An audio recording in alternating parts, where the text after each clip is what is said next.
Am I audible to all of you? Yes, sir. Yes, sir. If all have joined, then let's begin. And tell me, how much time do I have?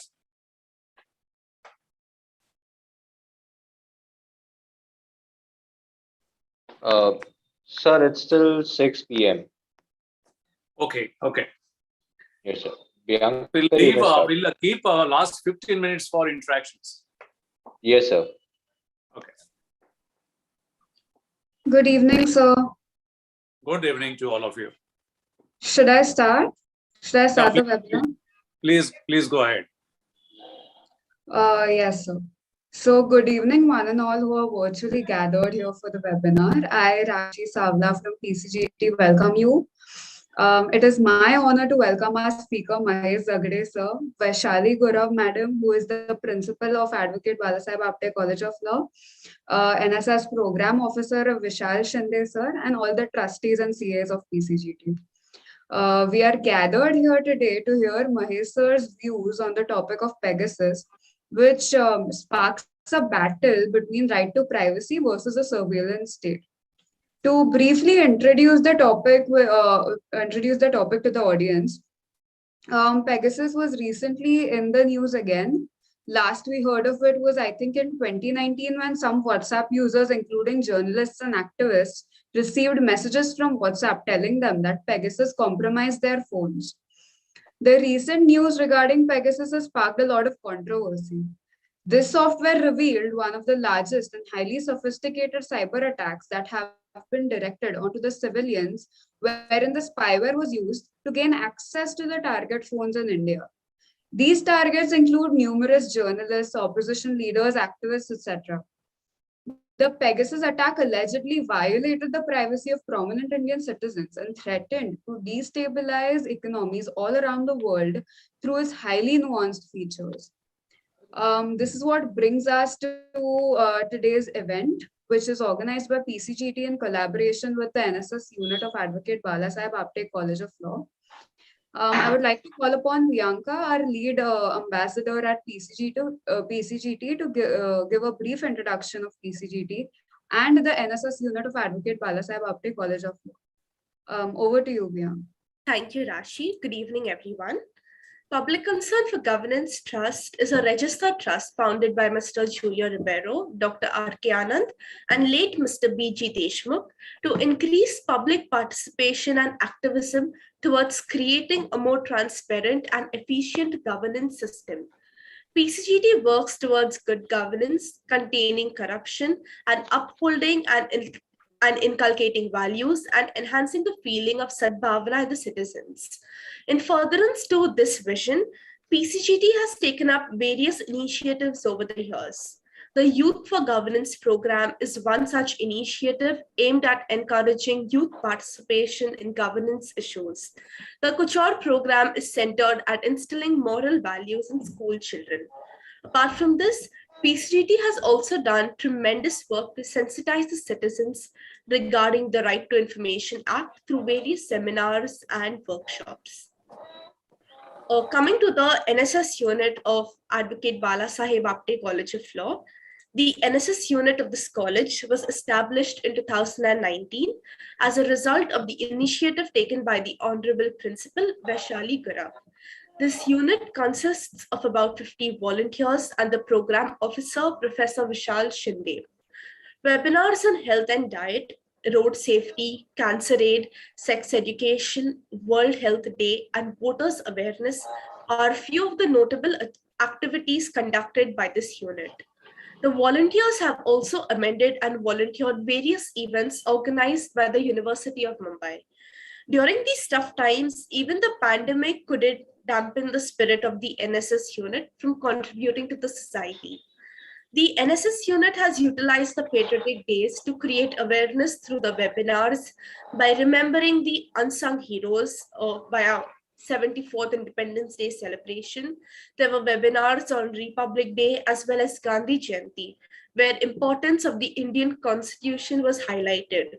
Apart from this, many educational events such as International Democracy Day, World Vegan Day, Legal Services Day, and many more, along with a few health-related events such as National Cancer Awareness Day webinar, have been conducted by the NSS unit.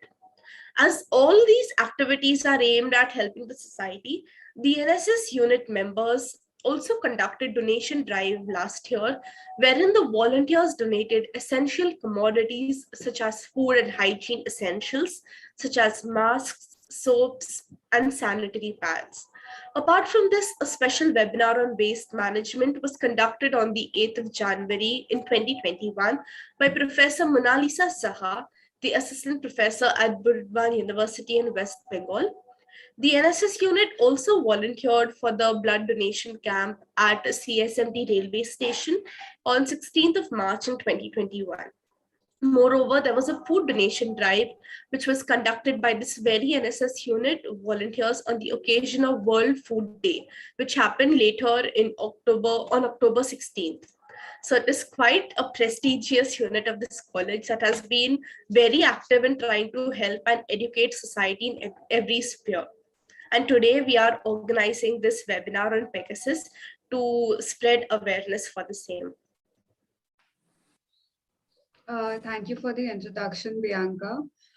Without any delay, I would now like to introduce our guest speaker, Mr. Mahesh Zagre, sir. Mahesh sir is now a retired IAS officer for whom it has been a wonderful and enriching journey of about 37 years of working with the government and with a reputed multinational company. Along the way, he has gathered insights into diverse subjects ranging from research and development, public and corporate administration, revenue, agriculture, rural development, urbanization, urban development, renewable energy, energy conservation, sustainable business plans, and also managing mega events like Kumbh Mela. And this is just to name a few. Some of the very prestigious posts he has held include Principal Secretary to the Government, Municipal Commissioner Pune, Commissioner of FDA, Transport Commissioner, Director General of Energy Development Renewables, and the Metropolitan Commissioner as well. So I now invite you to kindly share your views on the topic before us today. Thank you, Rashi. And I have time given till 6 o'clock. I must thank the Pcgt Mumbai chapter and of course the college and the principal and the NSS unit and everyone there. I would have some announcements in the beginning, small announcements. One is that let's term this topic as not the Pegasus. That's what you say, that right to privacy versus a surveillance state. Let me add one word, introduction, because it cannot be the topic we cannot really cover in 40-45 minutes. So let's make it that the introduction to Pegasus and right to privacy and surveillance state. So that's number one. Number two, as all of you are aware, this matter has been gathering lot of concern all across the world. In India also, the sessions of Parliament were disrupted. There was media kind of onslaught of news content getting circulated in mainstream media and of course social media also. This matter has gone to Supreme Court. Supreme Court has appointed one committee under the chairmanship of the former chair of the Supreme Court, Justice Ravindran. And that committee is now investigating into the allegations made about the use of Pegasus against the Indian citizens. So that is the basis of it. Since this subject matter is under the all of you are the students of students of law, so you are aware that if the matters are sub judice, we should not be really getting into the nitty-gritties of the law and what is happening there. So I would, my disclaimer is that I will not get into these legalities of the controversy that is happening in India, but I will take an overview of the entire spectrum of Pegasus, how it developed, what it is going to be, what is its relevance to the privacy laws, and of course, how the surveillance state can really compromise the privacy of individual citizens, not just in India, but as it is the global concern. So I think initially, I think I'm clear to you. Isn't it, Rashi? Is that all right? Or you Yes, want to sir. say? Yes, sir. Yes, sir. Perfect. Now, it is not just the phenomenon just did not start in 2019 or say 2021 when the large scale some countries it called it as scandal, some countries called it as the state surveillance, some countries across the world called it as a mega media event, and then it really rattled the world, especially since it claimed that it compromised about 50,000 smartphones across the world.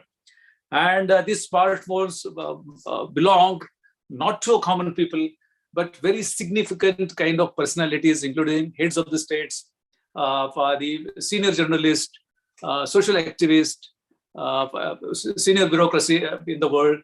So this was a kind of a layer that was targeted, and that made the news in 2021. And of course, before that, as Rashi said, it was even it was in the news in 2019 also. So this is the like how it came to be noted in the public domain. But it's not just that. It did not start in 2019 or 2021. It started much before that. When did it start? No one knows. And you will come to know why I'm saying that nobody knows when did it start, because it is shrouded in the mystery, and it is supposed to be shrouded in the mystery. But what happened in 2016, August 2016, one Arab journalist, and he is also human rights activist by the name Ahmed Manzoor. He was investigating into the atrocities committed on the prisoners in UAE, and he was writing about it. He was being targeted by the government also that not to write anything about it. But he is a staunch human rights activist. He received a link in August 2016, and he thought that this link could be something that may be malicious. So he shared this link with another group, and this group was particularly. He sent it to the Citizens Lab. This is how it began. Citizens Lab is a Toronto-based university lab started by a few people who are trying to protect human rights across the planet. This Citizens Lab is investigative lab. It tries to protect the activists around the world wherever they are being targeted. See, there is huge official machinery. There is huge private sector, and there are some few like-minded people who are trying to protect humanity from the perspective of human rights. And therefore, this lab was established in, I think, 2001 or around that. And this lab has been now helping human rights activists, just like Manzoor. Manzoor was also helped in this particular matter. They investigated it further, and they found that this was a malicious kind of link. Now, this malicious link, they linked it to the Pegasus software developed and marketed by NSO Group of Israel. So this is how it began in 2016. They also further found that it did not just stop there. In fact, this particular malware was used by Panamanian earlier president and many other operators. They procured this malware from the NSO Group, and they used it surreptitiously, unofficially, to rein in, to control the dissidents. So this is how it began. In fact, the trail that this particular lab, it took that took them back to the iOS 7, that is Apple 7 version of the iOS operating system, which was introduced in 2013. So this Pegasus software is in operational since at least 2013. And that's how the lab, the Toronto-based lab, Citizens Lab, that brought it out. So as of now, at least this software is in operations from 2013 onwards, which is officially known by the activists. So this is the beginning of it. Now, further, there is another issue that that started getting noticed, and that issue was that one link through some like-minded people, they received a document that was leaked, and that document gave indication that about 50,000 smartphones, mobile phones were compromised across the world. So this particular leaked document was, in fact, they received many such documents, but somehow they found, this group found that there could be some kind of relevance or connectivity of these documents to the link or the Pegasus kind of software, which was discovered in 2016. So they tried to find out the connection between these two. Am I audible? Am I audible? Yes, sir, you're audible. So this particular, this 50,000, out of this 50,000 smartphones, they tried to connect some of these smartphone owners, because not that everybody was very keen on sharing this smartphone with the agencies for investigation, because there could be some serious issues about their safety also. But some of them shared this thing. And this was converted into a project called Project Pegasus. This Project Pegasus, in fact, there are about 13, 14 such agencies are involved in Project Pegasus. Main of them were the Washington Post from US, Layman from France, then of course Forbidden Stories, which actually received this document of 50,000 compromised phones, and Amnesty International, which is a human rights organization. So they tried to connect, come together. It was a collaborative international project to find out how this Pegasus is being used, how this has been developed, and what the Pegasus is. So the cyber wing of this Amnesty International, they tried to get into the depth of this Pegasus project. They really hit the rock when they started getting into this thing, because the Pegasus software is such that it did not give much of information. They had to only rely upon some of the peripheral information that was available.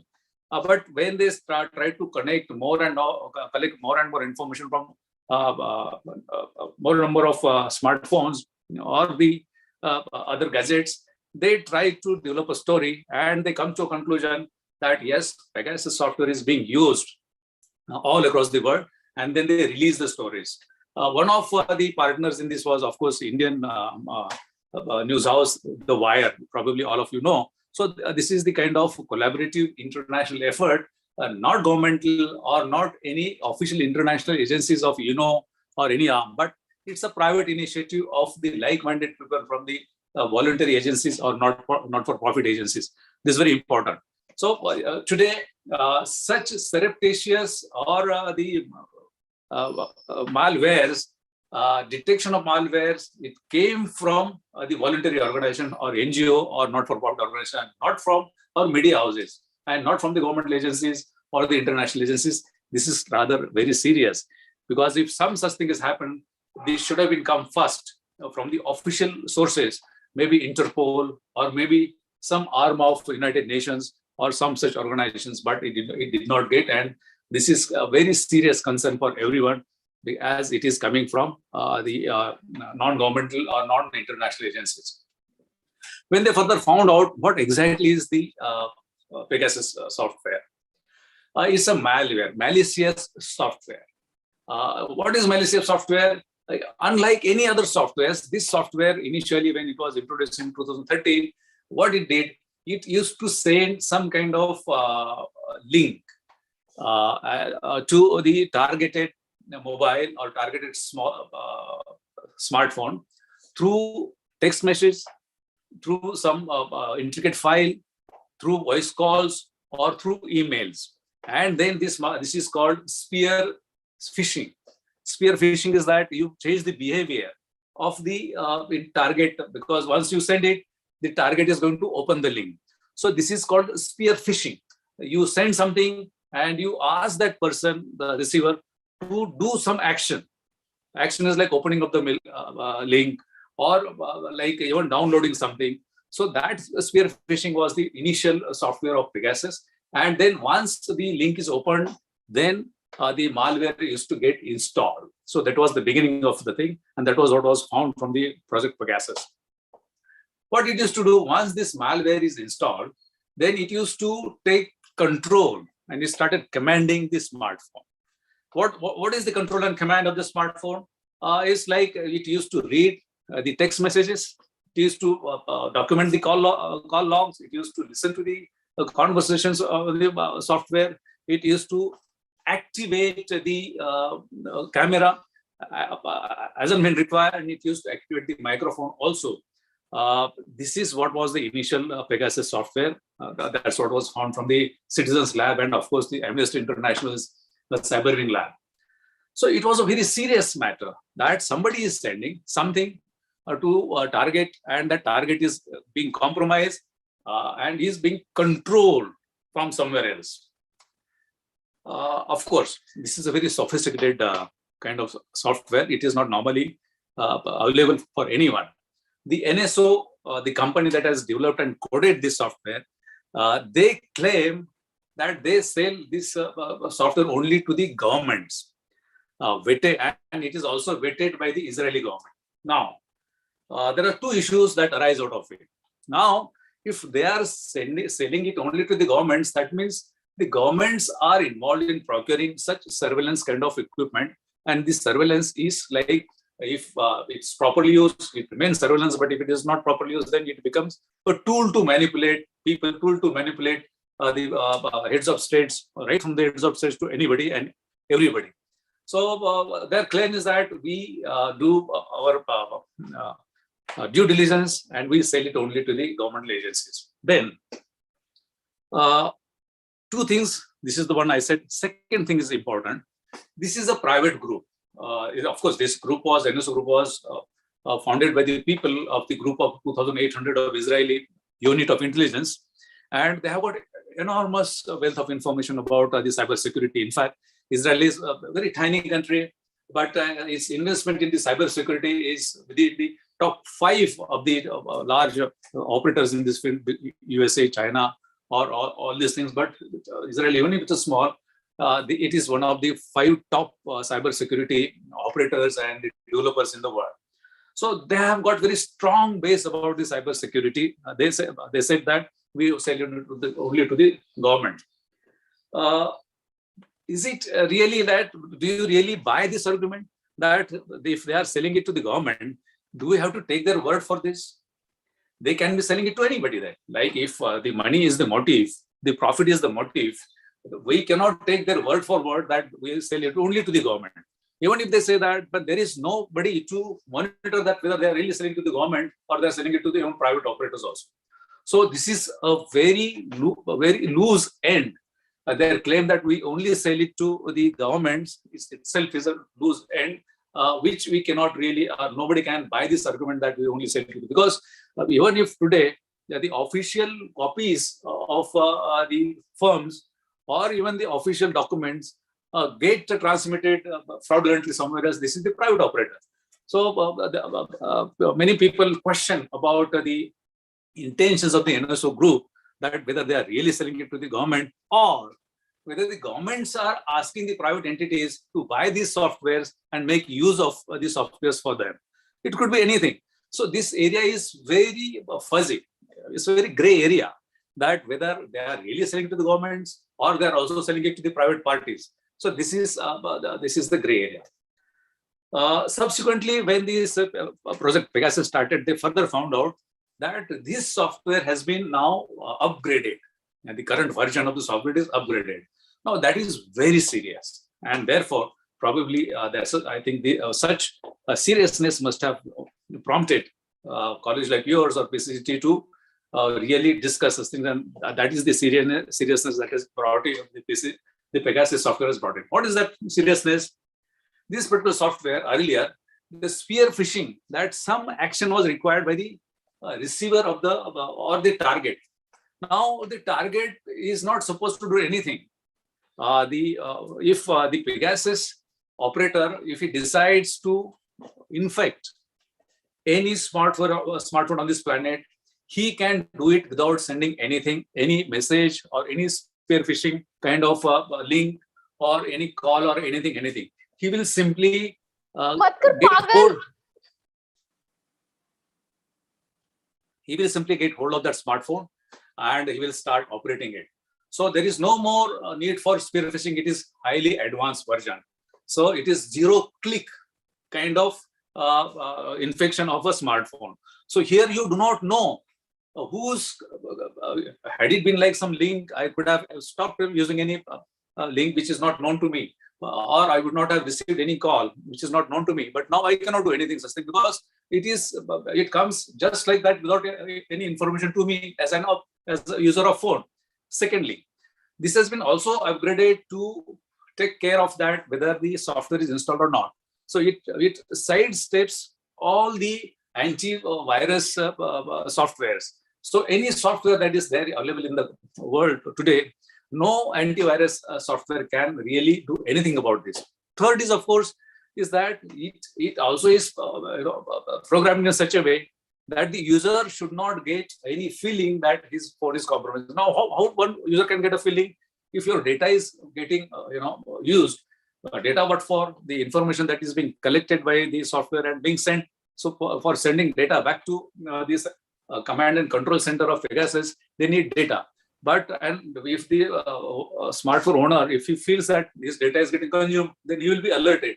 And therefore, this software has been designed in such a manner that it sends the data only when it is connected to Wi-Fi, so that the person doesn't come to know that his cellular data has been really getting used in a higher manner, in higher quantities than normally it should be, because Wi-Fi, nobody normally checks on how much data is being used or not.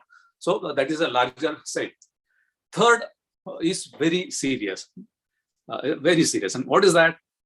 This particular software, once it is installed, it doesn't leave any trace or trail back.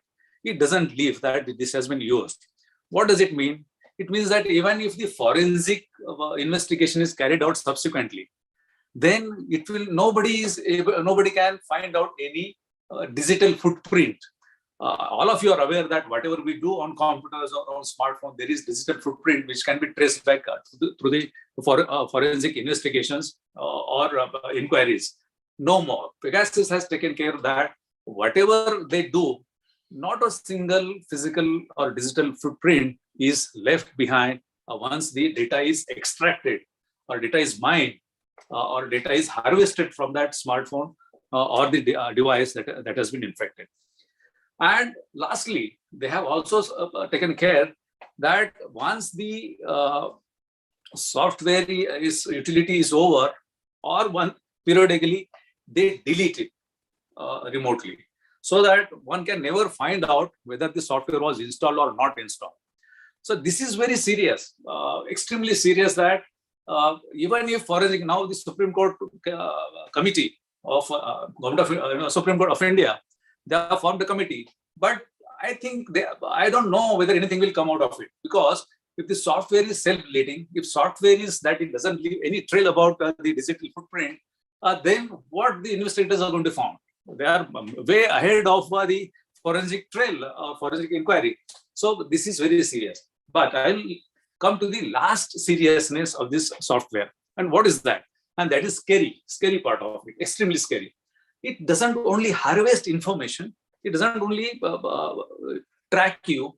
In fact, track your GPS also, where you are going and all this, and to whom you are talking to. It does everything. That means he knows everything. That software knows more than what you know about yourself. But more than that, what is scary? Now, the scary part. It can plant the evidence in your smartphone or the device. Now, what is that?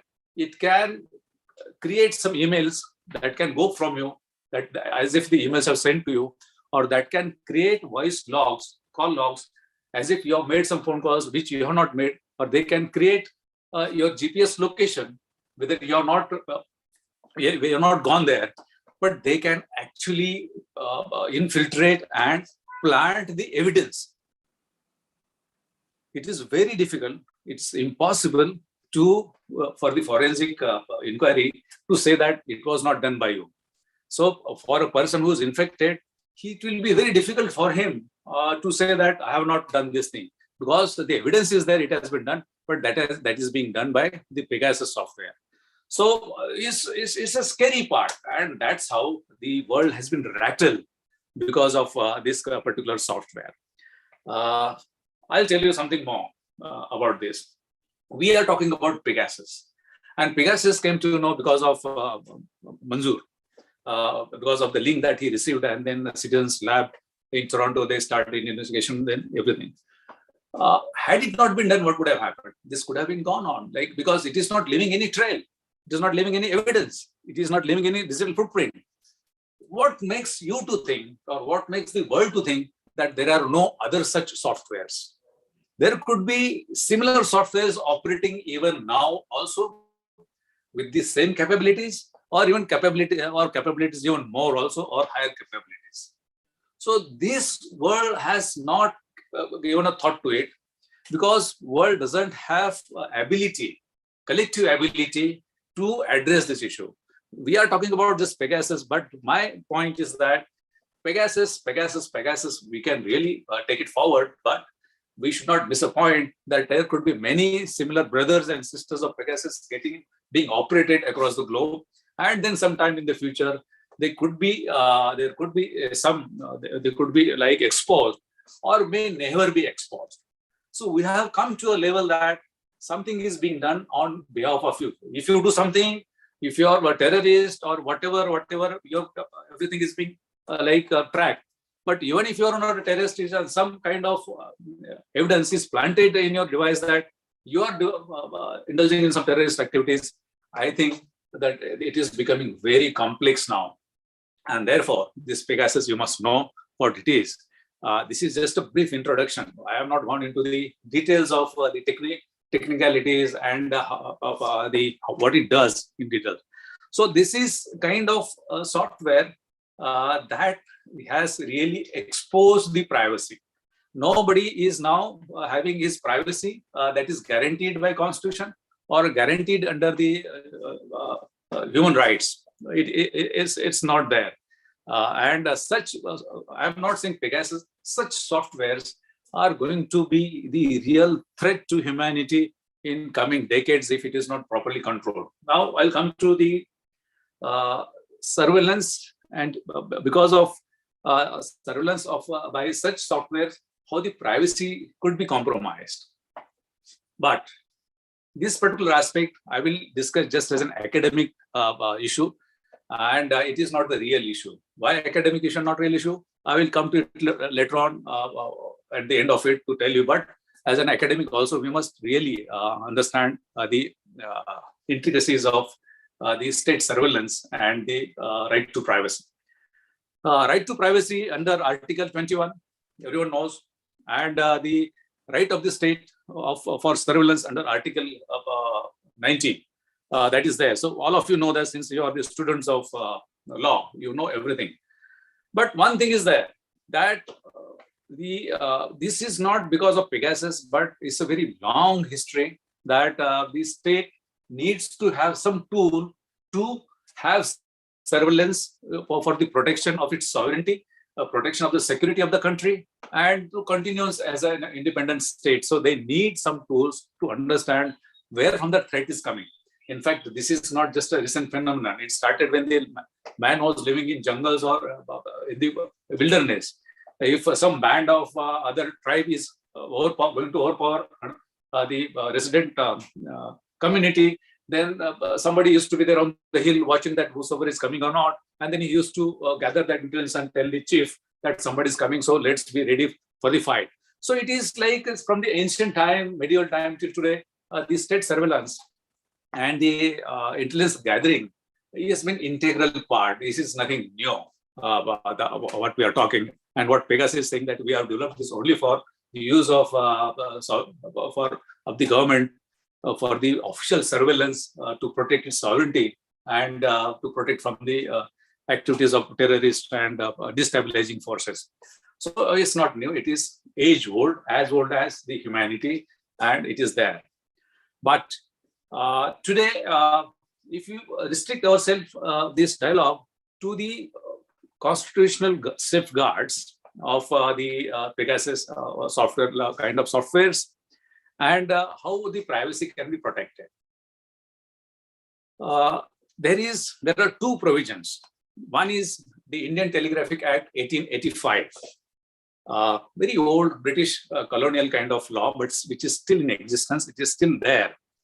This law has given power to the state under Section 5 that state can gather information, intercept the messages, can intercept the phone can be tapped, mobile can be tapped for the security, integrity, sovereignty.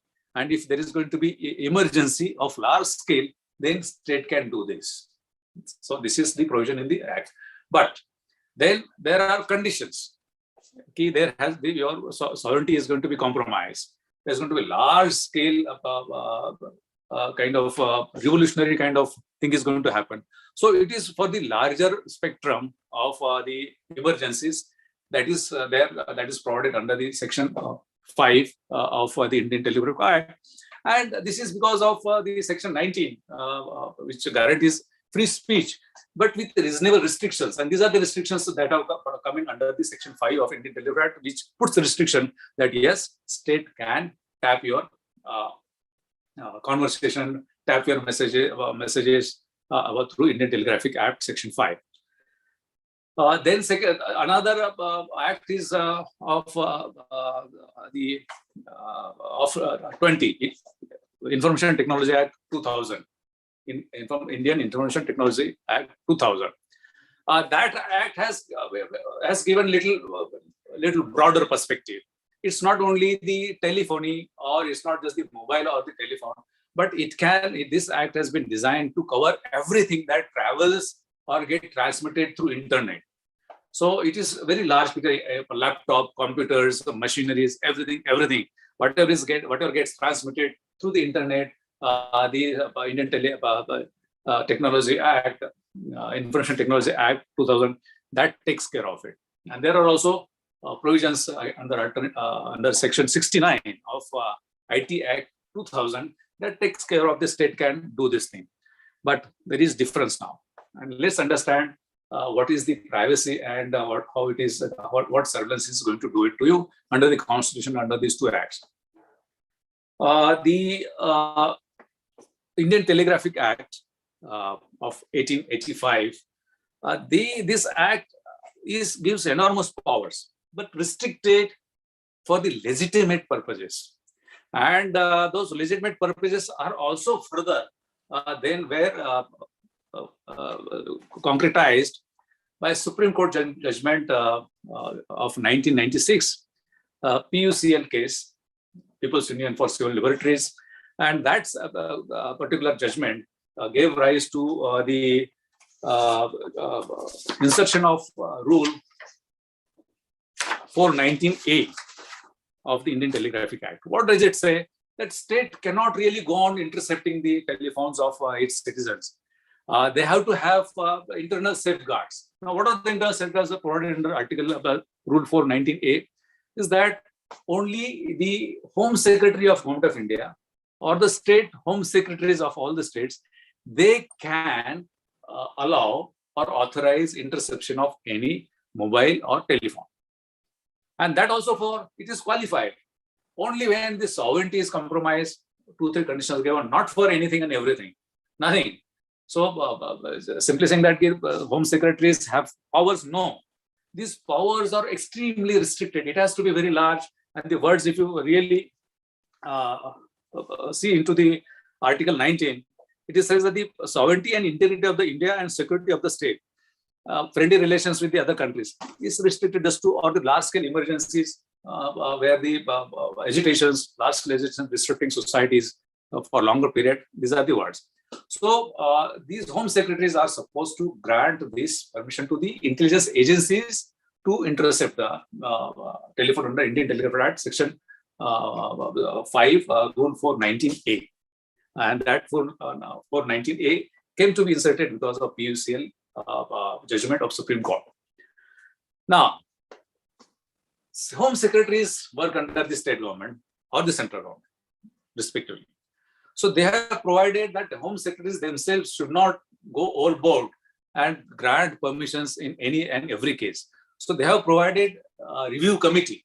That review committees are headed by, at the central level, cabinet secretary, highest bureaucrat, highest official of the country. He is supposed to get all the information from the home secretaries wherein the permissions for interception of phones are granted, and he is supposed to review whether it was done properly or not, that committee.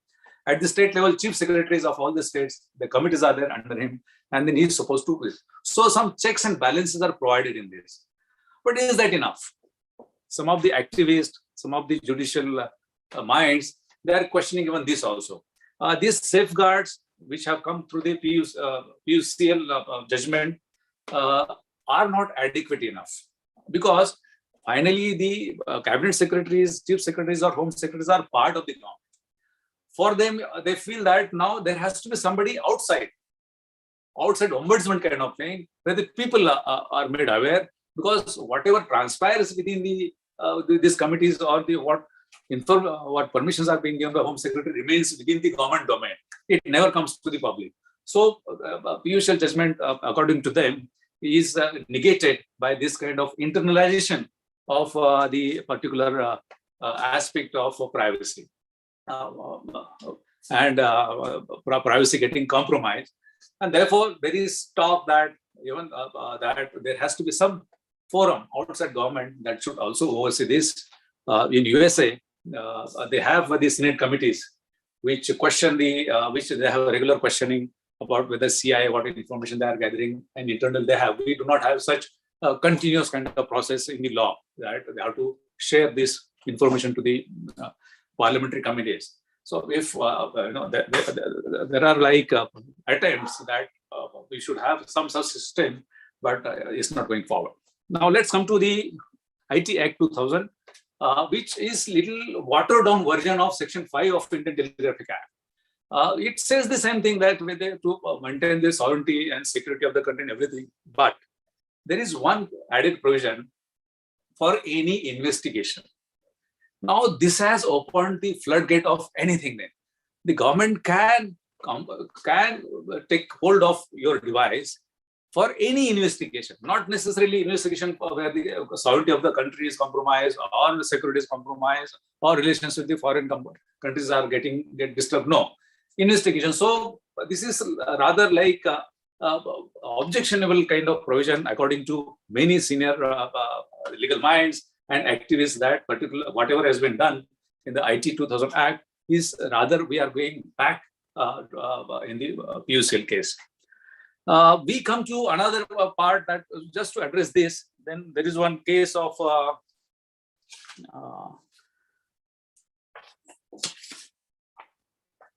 KS Puttaswamy case of 2017. This case has finally given some teeth, some solace to the people. And what does it case is that whenever there is some interception, or whenever there is intelligence gathering from the citizens, for that matter, anybody, then 4-layer test or 4-stage test has to be fulfilled by the authorities or the government before intercepting any such communication. What are these 4 stages? One is that the state can carry out surveillance and breach the individual's privacy only when it is sanctioned by law. You cannot. This is as late as 2017 judgment, and this is judgment is called. It is actually virtually inserted a right to privacy as a fundamental right. This is the judgment. So this is saying that if only if it's sanctioned by law. Of course, a law sanctions that IT Act and the Indian Telegraphic Act. But IT Act is really sanction what? It sanctions, but then it doesn't sanction to the extent that there is a scrutiny. There is like somebody is actually checking whether it was properly done or not. So these fields are missing, as we discussed earlier. when we were discussing about the IT Act. Second test is that test of necessity and proportionality. The necessity has to be reduced down in writing. That what is the necessity of interception, or what is the necessity of compromising your privacy, and proportionality. Now, even if there is something like some small offense is there, but you really cannot intercept them. It has to be very large picture. It has to be large thing. So proportionality and the necessity has to be there. Third test is that there must be a legitimate state aim for action. Legitimate governmental aim. Legitimate. Now, today, if you see, there are allegations that state orders interception in anything and everything. Whether it is right or wrong, we do not know. In fact, these allegations are there from 1960s, 70s onwards, that intelligence about the opposition leaders and all, everything was going on. So last 6-7 decades, these allegations are there. But these case Puttagammi case of 2017 mandates that since this has become almost like it is like a fundamental right, privacy, right to privacy. It says that there has to be a legitimate state aim for action of collecting data, action of compromising the privacy. And fourth test is that procedural guarantees against the abuse of power. This is very important. And this is little missing. There has to be procedure laid under law to prevent any abuse of power by the governments, be it the state government or the central government. And according to the judges, it's a very huge judgment, I think more than 400 pages, that the stand they have taken is that there has to be procedural guarantee that the government will not abuse the power of their power of interception and all this. So this is a very virgin field as far as, like it's debatable. One can say that there are fair guarantees. One can say that there are no guarantees. One can say that the state cannot abuse. Somebody will argue that they will abuse. But there is very gray area, and it needs to be really further concretized. Otherwise, things will go from bad to worse. I will come to the last part of it. So what I told you initially, we are discussing something which is not supposed to be discussed. We are not supposed to be discussing Pegasus.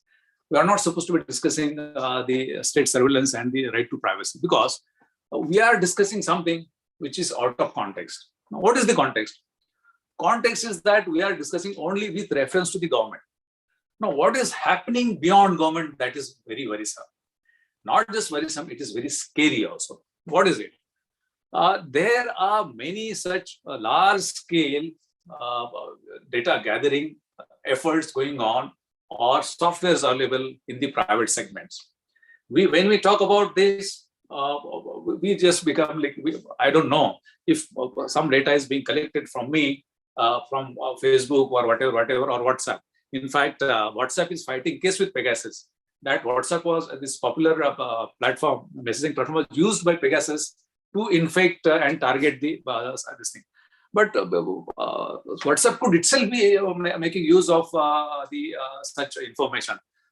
So this particular aspect needs to be kept in mind. It is not just the Pegasus, it is not just the governments, but now we are exposed, humanity is exposed to initiatives or the efforts of the private sector where they can use such data, collect such data without the information of the individual whose data it belongs to, and then they can make use and manipulate the individuals. Now, it's a different topic, but through such information getting collected, human mind is getting hacked now. This is more serious than even like your privacy getting compromised. Humanity is going to get manipulated through hacking of minds, and because of the algorithmic softwares that are getting surreptitiously circulated, information getting gathered. The main problem here is that nobody is aware, or people are aware, but nobody is serious about this, that it is happening globally. Today, everybody is saying that Pegasus is targeting, of course, it's a very niche kind of software. It can target only few individuals. It's not a mass surveillance kind of device. So people need not worry, because it will not come to you, it will not come to me. It will be only for the very senior people or journalists or whatever, and we are not in that particular bracket. So we need not worry, since it is not a mascot. But one thing you must remember, when when the mobile phone was introduced, that time the charges, if you probably not be knowing that, but per minute 16 rupees were required to be paid. Today, in fact, it is nothing, almost nothing. So in few years, this targeted individual centric software can be mass also. It can be used, or such softwares can be used for the mass humanity also. And everybody's privacy can be compromised without the knowledge of government. Government will not know what is happening there, because it is outside the government. Secondly, even if the mass is not done, it is Achilles heel phenomena is going to get at work. And what is that? Achilles, like, the ancient times, the mythical Achilles, he's, how he was to be killed. So the Achilles heel, that idiom has come in. What is Achilles heel? Now, if some country inimical to another country, or some private house, or one individual who is expert in developing such softwares can really plant something in the mobile phone or the system of heads of some state, and that state can be threatened that if you do something, if you do not do what I am telling you, you are going to get exposed that you are doing such and such things, Achilles heels. Like you had some negative points, I am going to expose it to the world. So that heads of state will be compromised. If the head of state is getting compromised, all the citizens are going to get compromised. So this is the seriousness of this particular software that is going to be there. So for the future, it is not just this Pegasus, it is not just the constitutional guarantees, but it is what is happening beyond the Pegasus and beyond the constitutional guarantees, that without anything, I am being exposed, I will be manipulated, my mind will be hacked, and these technologies developing every day and day out, that the world is going to be like at the mercy of those developers like Pegasus and their brethren.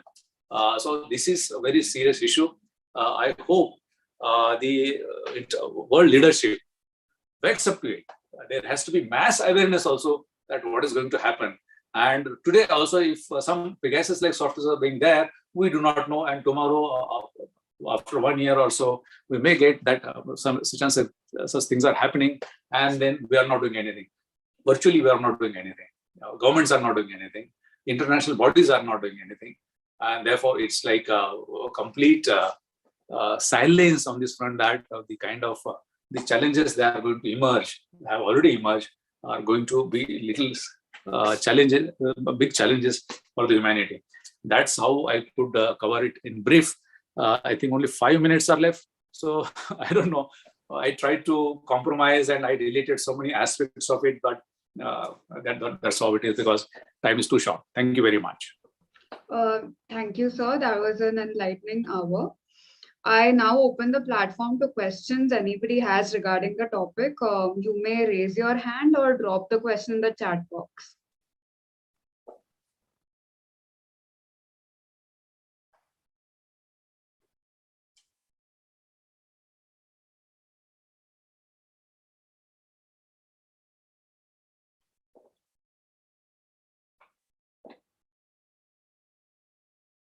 No questions?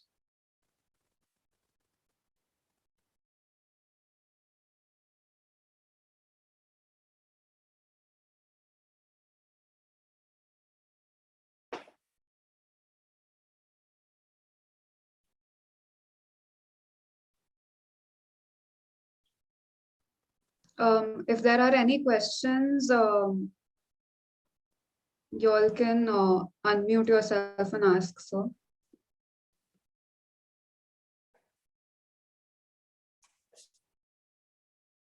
No questions? Hello, sir. Yeah. So as you Please. said, this is, am I audible? Yeah, you're audible. You're audible. So as you said, it's a sort of a very serious issue. Like we are getting spied by some software, and there may be many such softwares around us. How are we really going to tackle such things? How do we tackle? See, there has to be, we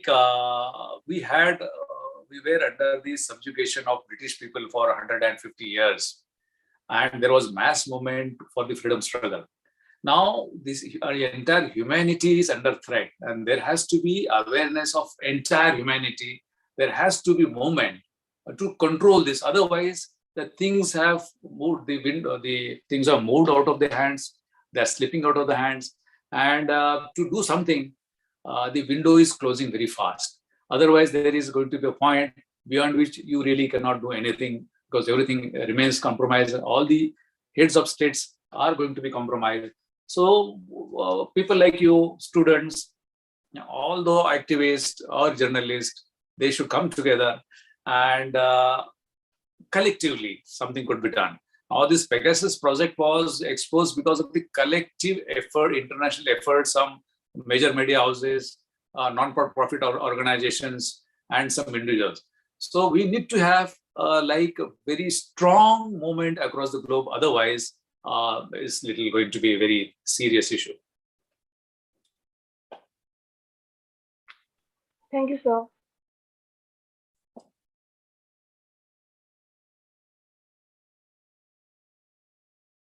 Are there any other questions?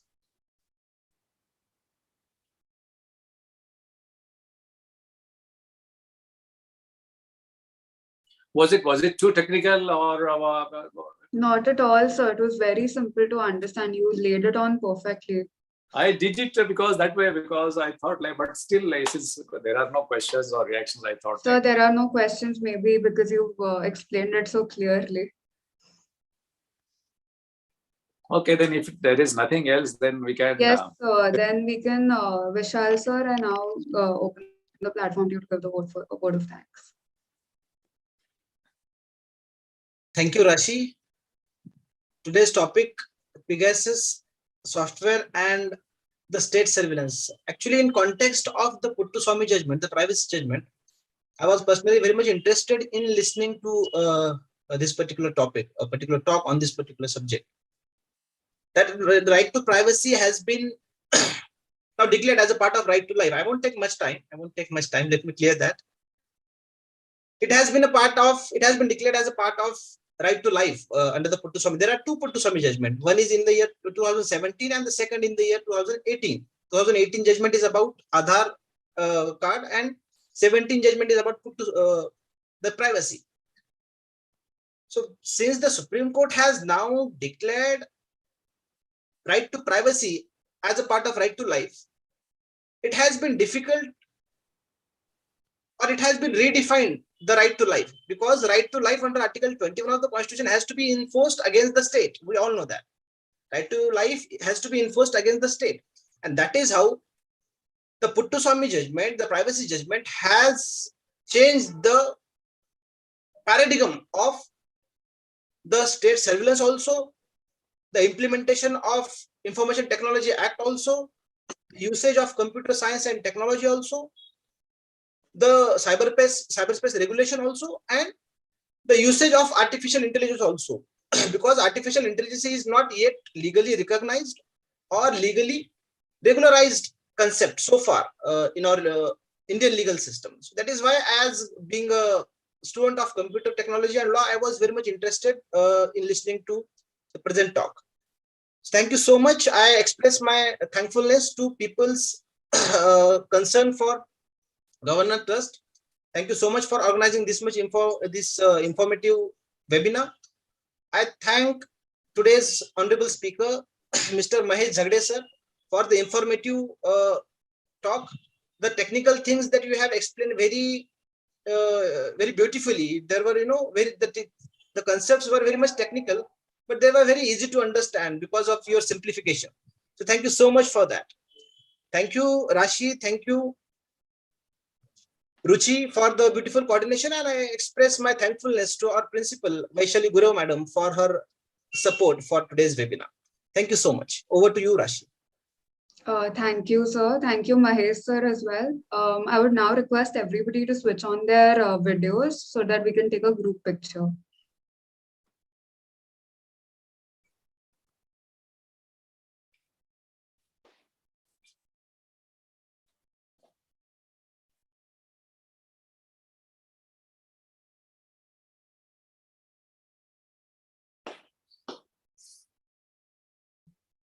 Ruchi ma'am, you're here?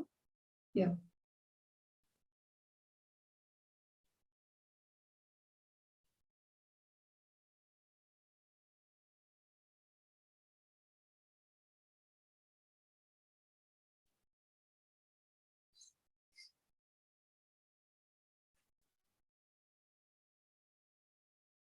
Done? Is it done, Ruchi ma'am? Yes, it's done. Thank you very much. Also And it was a now, pleasure to be so with you. 1 second. Thank So, you. Thank you, sir. so if I could have one moment, we would like to play the national anthem. Sure. Please do that. Please do that. Yes.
Sir, I guess her There is some laptop. snack. Yes, the laptop's hang. Okay. Rashi, you can simply sing the national anthem. That is fine. Okay, I'll sing it then. Yeah. Jana Mana Adinayak Jaya Hai Bharat Bhagya Vidhata Punjab Sindh Gujarat Maratha Dravina Utkal Banga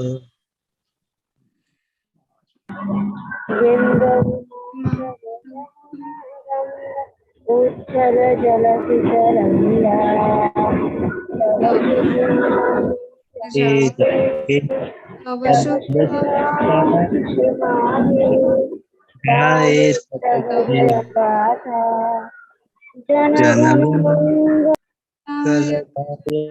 Bharat Bhagya Vidhata Jaya Hai Jaya Hai Jaya Hai Jaya Jaya Jaya Jaya Hai.